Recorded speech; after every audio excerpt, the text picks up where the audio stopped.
जय माता दी। मेरे सभी प्यारे दोस्तों, मैं लक्ष्मी शर्मा बड़ों को चरण स्पर्श, छोटों को प्यार और बराबर वालों को दिल से नमस्कार करती हूँ। आज आप सभी सुनेंगे बे माता की कर्मों की लेखा की कहानी। और इस कहानी में सुनेंगे कि एक बहुत ही सुंदर लड़की का विवाह एक बदसूरत काले लड़के के साथ होता है। आखिर क्यों बे माता ने उस सुंदर लड़की के भाग्य में बदसूरत बर लिखा? इसका क्या कारण है? कथा बहुत ही सुंदर है, अंत तक जरूर सुनिएगा और दूसरों को भी शेयर कीजिएगा। तो कथा इस प्रकार से है। एक गांव में एक लड़की रहती थी। वह बड़ी सुंदर थी।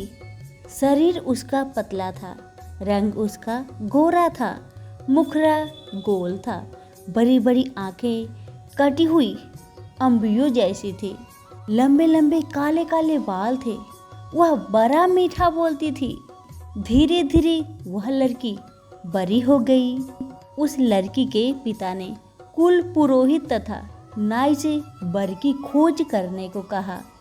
उन दोनों ने मिलकर एक वर का तलाश किया। लड़की ने अपने होने वाले दूल्हे को नहीं देखा था और ना ही दूल्हे ने भी होने वाली दुल्हन को देखा था। विवाह धूमधाम से हो गया। जब पहली बार लड़की ने पति को देखा तो उसकी बदसूरत शक्ल को देखकर वह बड़ी दुखी हुई।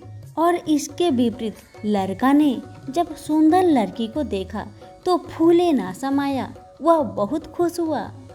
जब रात होती तो सासू माँ दूध को उबालकर बहू को देती और कहती, जा बहू अपने पति को पिला देना। पत्नी दूध की भरी हुई कटोरा लेकर पति के पास जाती और बिना कुछ बोले चुपचाप दूध का कटोरा पकड़कर खड़ी रहती और उसका पति दूध का कटोरा ले लेता और दूध पीकर सो जाता। इसी तरह कई दिन बीत गए। हर रोज ऐसा ही होता था। एक दिन की बात है, उसका पति ने सोचा कि आखिर यह बोलती क्यों नहीं है। उसने निश्चय किया कि आज इसे बुलवाए बिना नहीं मानेगा जब तक यह कहेगी नहीं कि लीजिए दूध पी लीजिए। मैं इसके हाथों से दूध का भरा हुआ कटोरा हरगिज़ नहीं लूँगा। मैं भी देखता हूँ यह कैसे नहीं बोलेगी। उस दिन रात को जब पत्नी दूध लेकर पति के पास गई और चुपचाप खड़ी हो गई, पति ने कटोरा नहीं थामा और पत्नी भी दूध का कटोरा लेकर रात भर बिना कुछ बोले खड़ी रह गई, मगर अपनी मुंह नहीं खोली। लेकिन उसका पति भी अपनी पत्नी के हाथ से दूध नहीं लिया। सुबह होने को हुई तो पति ने सोचा, इस बेचारी ने मेरे लिए कितना कष्ट सहा है। यह मेरे साथ रहकर प्रसन्न नहीं है और मैं अपने पत्नी को अपने पास रखकर घोर अन्याय कर रहा हूँ। मुझे ऐसा नहीं करना चाहिए। इसके बाद वह उसे उसके मायके में छोड़ आया। बेचारी वहाँ भी प्रसन्न कैसे रहती। वह मन ही मन कुढ़ती रही, घुट घुट कर मरने लगी। उसे कोई बीमारी न थी। वह बाहर से एकदम ठीक थी। माता पिता को अपनी बेटी का व्यवहार देख के बड़ा चिंता हुआ, क्योंकि उनकी बेटी हमेशा उदास ही रहती थी।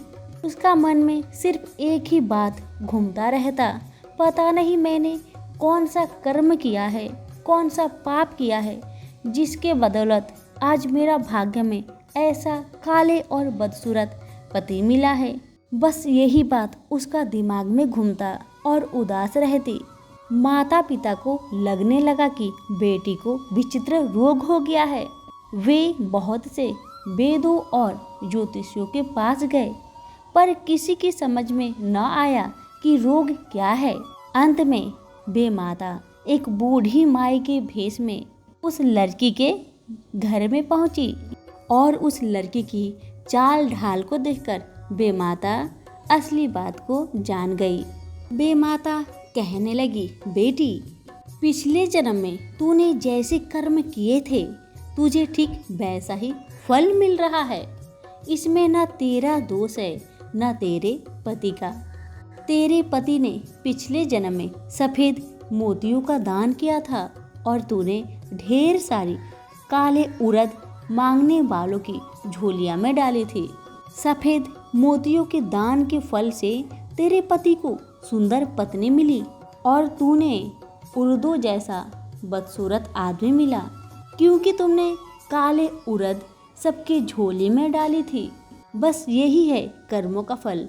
अच्छा देने से अच्छा ही मिलता है, बुरा देने से बुरा ही मिलता है। और ऐसी हालत में तेरे लिए यही अच्छा होगा कि तू अपने पति के घर चली जा और मन में किसी भी प्रकार की बुरी भावना लाए बिना उसी से संतुष्ट रह जो तुझे मिला है, और आगे के लिए खूब अच्छे अच्छे कर्म कर।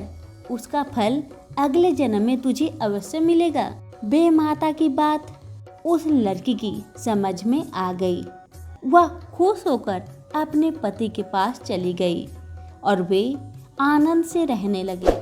कहानी पसंद आने पर लाइक शेयर कमेंट जरूर कीजिएगा। आप सभी का बहुत बहुत धन्यवाद।